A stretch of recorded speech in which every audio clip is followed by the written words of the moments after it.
আপনার দোয়া কবুল হইতেও পারে নাও হইতে পারে, কিন্তু ফেরেশতারা আল্লাহর কাছে দোয়া করলে এটা কবুল হবে না। আপনি যদি দোয়া করেন, আল্লাহ আমার ভাইয়ের আর্থিক অবস্থা খুব খারাপ, তারে ধনী বানিয়ে দাও, ফেরেশতারা বলে ওয়ালা কাবি মিসলিন, ও আল্লাহ এই দোয়াকারী তার ভাইয়ের জন্য যে এই দোয়াটা করেছে, আগে তার জন্য দোয়াটা কবুল করে নাও। সুবহানাল্লাহ পড়ো। এজন্য বেশি বেশি দোয়া করতে রাজি আছেন? বারবার চাই, সকালে বিকালে দুপুরে রাতে শীতকালে গ্রীষ্মকালে সব সময় আমরা দোয়া করব কার কাছে? আল্লাহর কাছে। বারবার চাইলে আল্লাহ খুশি হয়ে যায়, বারবার না চাইলে আল্লাহ রেগে যায়।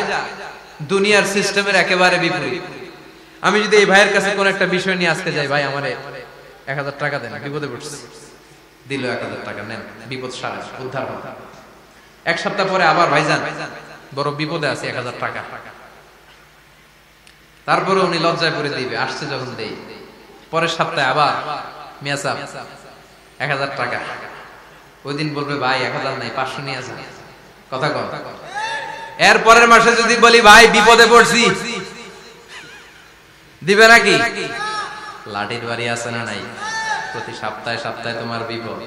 কথা কম। তার মানে এই দুনিয়ার সিস্টেম হচ্ছে একটা বিষয় নিয়ে বারবার কারো কাছে যাওয়া যায় না, চাওয়া যায় না, শরম লাগে। কথা কম। কিন্তু আল্লাহর সিস্টেমটা একেবারে উল্টো। আল্লাহর কাছে বারবার না চাইলে তিনি রেগে যায়। তিরমিজির বর্ণনা, ইন্নাহু মান লাম ইয়াসআলিল্লাহ ইয়াগদাব আলাই, যে ব্যক্তি কোনো বিষয় নিয়ে বারবার আল্লাহর বিরক্ত করে না, তার উপর আল্লাহ রেগে যায়। আর বারবার চাইতে যে লোকটা আল্লাহরে বিরক্ত করতে চায়, তার উপর আল্লাহ খুশি হয়ে যায়। এজন্য চাবেন আল্লাহর কাছে আজকে থেকে, চাবেন।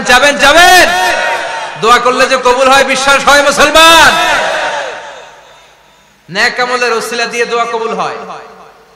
আপনার জীবনে যদি কোনো নেক আমল থেকে থাকে, যে নেক আমলগুলো আপনি আল্লাহর সন্তুষ্টির জন্য করেছেন, আমি আজকের মাহফিল আল্লাহর নামে একটা কসম কেটে বলে যাই, ওয়াল্লাহি আল্লাহর কসম করে আমি আপনাদের বলছি, আপনার জীবনের এমন কোন নেক আমল যদি থাকে, যে আমলটা শুধুমাত্র কেবলমাত্র আপনি আল্লাহকে খুশি করার জন্য করেছিলেন, ওই নেক আমলের ওসিলা দিয়ে দোয়া করতে দেরি হবে, দোয়া কবুল হতে দেরি হবে।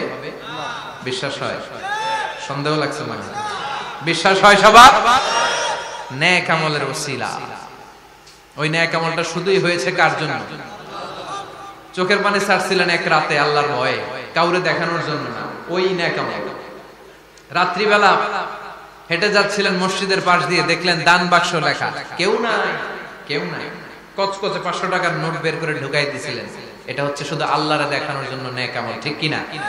আল্লাকা সিররুন ইনদাল্লাহ বাইনাকা আনতা ওয়া বাইনাল্লাহ, আল্লাকা সাদাকাতুন তাখফা লা ইয়ালামুহা ইল্লাল্লাহ, আল্লাকা সিররুন ইনদাল্লাহ বাইনাকা আনতা ওয়া বাইনাল্লাহ, আল্লাকা সাদাকাতুন তাখফা লা ইয়ালামুহা ইল্লাল্লাহ। সুবহানাল্লাহ পড়েন। আল্লাকা সিররুন ইনদাল্লাহ, তোমার আর তোমার রবের মাঝে গোপন কিছু আছে কি, যেটা আল্লাহ ছাড়া কেউ জানে না? তোমার কি কোনো গোপন দান আছে কি, যেটা আল্লাহ ছাড়া কেউ দেখেনি?